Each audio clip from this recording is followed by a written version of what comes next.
From Studio 1A in Tampa, Florida, comes a talk show that really feels your pain and tells you like it is.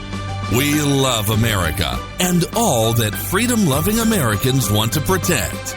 Live from coast to coast and on your radio, it's For the People with Keith Allen. We'll help you survive this thing called life. We're for the people.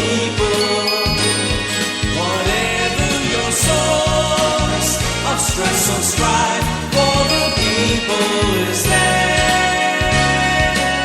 Hello, Mr. and Mrs. America on a hump day. This is For the People on this April the 12th, 2017. Yes, you heard right. It's hump day.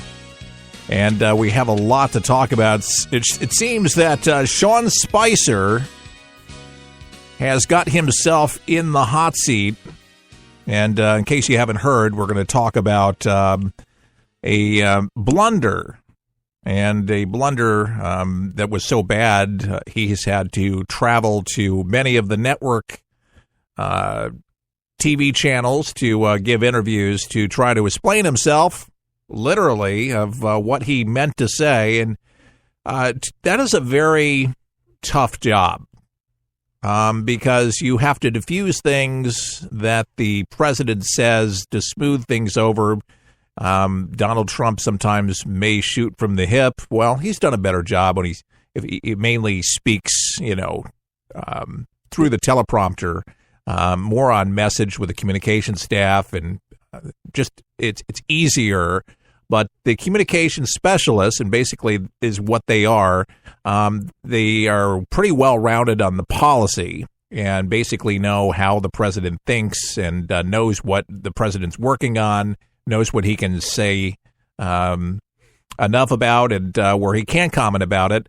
It's navigating really a lot of questions and a lot of media. And it's day in and day out, and every single day he's at that podium.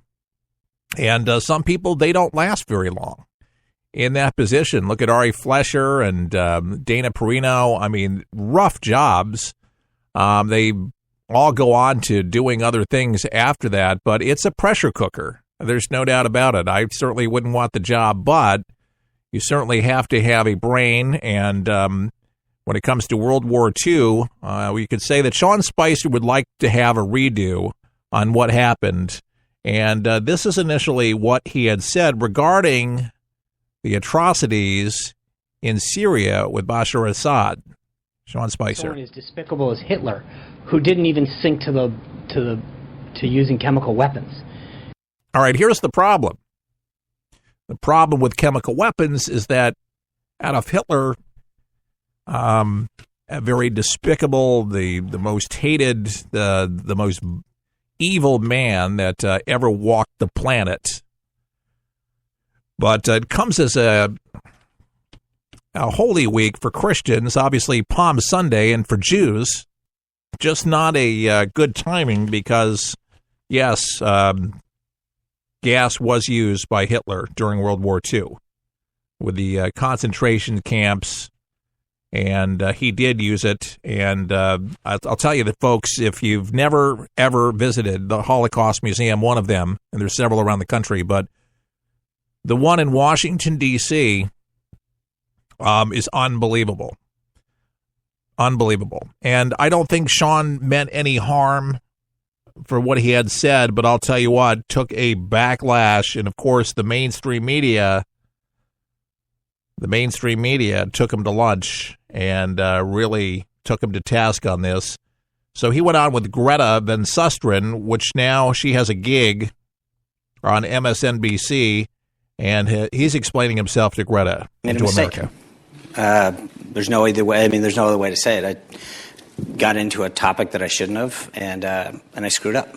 I mean, and I hope people understand that we all make mistakes. I hope I show that I understand that I did that, and that I sought people's forgiveness because I screwed up, and and I hope each person can understand that part of existing is understanding that when you do something wrong, if you own up to it, you do it. You let people know, and I did. So for me, I mean, obviously there's two takeaways. One is it's a very holy week for both the Jewish people and the Christian people, and this is not to make a gaffe and a mistake like this is inexcusable and reprehensible.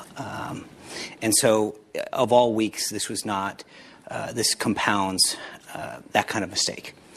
But second of all, and so first of all, it's obviously it really is painful to myself to know that I did something like that because that obviously was not my intention, and to know when you screw up that you possibly offended a lot of people. I just and so I would ask obviously for folks' forgiveness to understand that I should not have tried to make a comparison. There's no comparing atrocities. And it is a very solemn time for so many folks that this is part of that. And so that's obviously a very difficult thing personally to deal with because you know that a lot of people who don't know you wonder why you would do that. So that's first and foremost. And then secondly, just from a professional standpoint, it's obviously disappointing. I think the president had an unbelievable couple weeks. He took very decisive action in Syria. He's made tremendous progress with President Xi and his visit to China. And your job as the spokesperson is to help amplify the president's actions and accomplishments. And I think he's had an unbelievable, successful couple weeks. And when you're distracting from that message of accomplishment, and that's your job is to be the exact opposite. On a professional level, it's disappointing because I think I've let the president down. And so on both a personal level and a professional level, that would definitely go down as not a very good day in my history. I would definitely say that constitutes an apology, and I believe with that apology, that was definitely something needed. At first blush, I got to say, until I actually listened to the soundbite, I was going to pretty much sink in, to my PC police diatribe, but he made a mistake, clearly. Now, I could sit there and try to defend what he had said.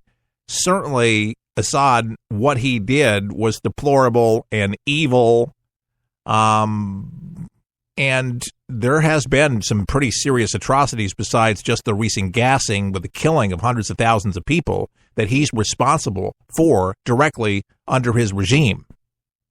And he constantly bombs daily. A lot of people don't realize that. I mean, it is terrible over there.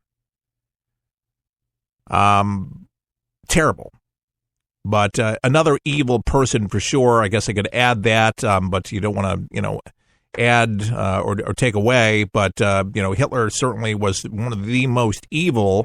And there are other people that are evil, but they say it's just best to not have a conversation with Hitler embedded in there. We, I guess, could have just said simply that Assad's actions were evil. But I guess it is a learning moment, a teachable moment for all of us. Our words and how they come across and thinking our words out and how we use those, because they can be painful for folks out there that listen. I'm not even talking about the PC or talking about snowflakes, but things like that are painful. And Jews and Christians are the most persecuted. Did you realize that? Persecuted religions on the planet. Literally. And been that way for a long time, and it just seems like things are fueling up exponentially. Of course, the mission now with ISIS has changed. You may have heard the other day when I was mentioning that because they're losing ground in Syria and Iraq, their strategy is now churches, synagogues, and this is what they're going to be doing worldwide. So it is a tough time right now around the world for that, and people are definitely very emotional about it. And there's folks that remember the Holocaust, or they've been told the stories, and it's passed down, obviously, about what God did and what evil did to literally try to snuff out an entire race.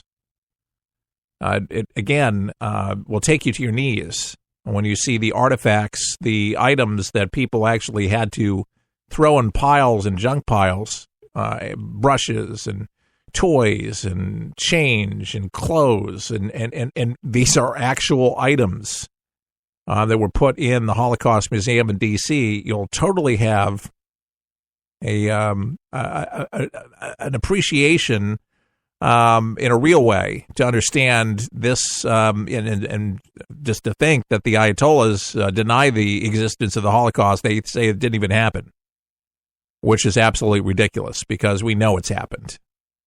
And I hope to God nothing like that ever happens before again. But if you allow people like an Assad to get away with gassing people and doing things like that, and you don't stop it, and the saying, when good men do nothing, what happens? And evil prevails.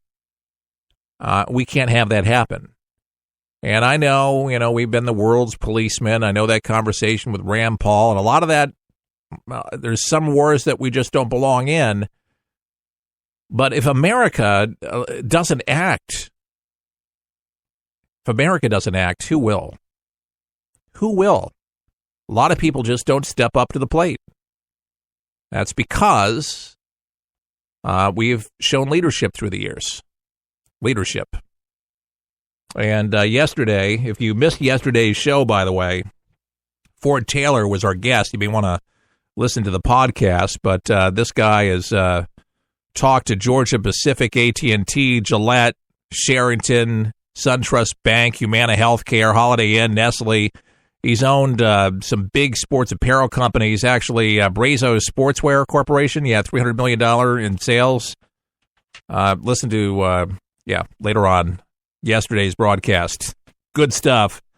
Like I say, when we have a guest, they are worthwhile, and they're gems. By the way, this half hour is brought to you by 123 Ready TV.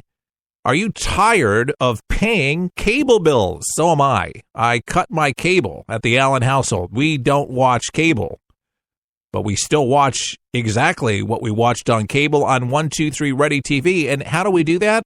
I'll tell you how. This app. 123 Ready TV. It's an app that finds all of the stuff that's already streaming on the internet. So on one player, we find it. It's only $19.99, by the way, at forthepeopleshow.com. Oh, yes, you can watch the video at our store page. Incredible. All the movies that are in the theater now, classic movies that you love. Remember the old Westerns and John Wayne and all that stuff's there. And the quality? Yes, the quality's perfect. And guess what? My favorite feature? No commercials. Believe it or not, no commercials at all. It's available right now for download at forthepeopleshow.com. And it's a one-time download charge. It's not monthly. It's a one-time deal. That's right. You just paid $19.99. It's hard to believe, but you'll never have to pay for another movie ever again. It's unbelievable. It's called 123 Ready TV. It's available only at forthepeopleshow.com, our exclusive sponsor for this half hour. 123 Ready TV at forthepeopleshow.com. Click on the store page and get yours now. Wow, what a product. I'm telling you, it's good stuff. And I have something else to tell you about. And it's good stuff. And what I have to tell you about is specifically our campaign to take on more stations throughout America. We have raised $1,200. That may not seem very impressive to you, but our goal is just $5,000. But if you don't have $5,000, you don't have it.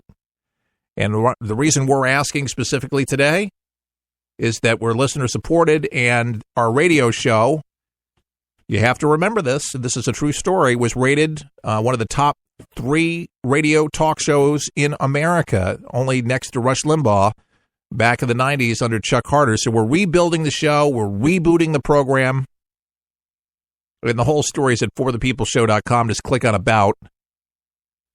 But beautiful story, beautiful heritage of the broadcast, and a legacy to the man who started it all, Chuck Harder. So we want to keep this alive, and I need your help to make that happen.